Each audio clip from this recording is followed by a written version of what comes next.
السلام عليكم. أحب أرحب بكل إخواتي اللي بيشوفوني وبيتابعوا قناتي.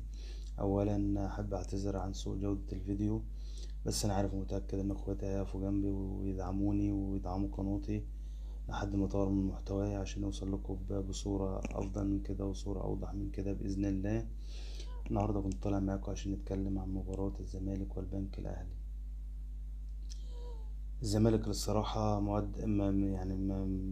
بيقدم مستوى رائع اليومين دول وألف مبروك لنادي الزمالك وجمهور نادي الزمالك على الفوز النهاردة بهدف نظيف أمام نادي البنك الأهلي.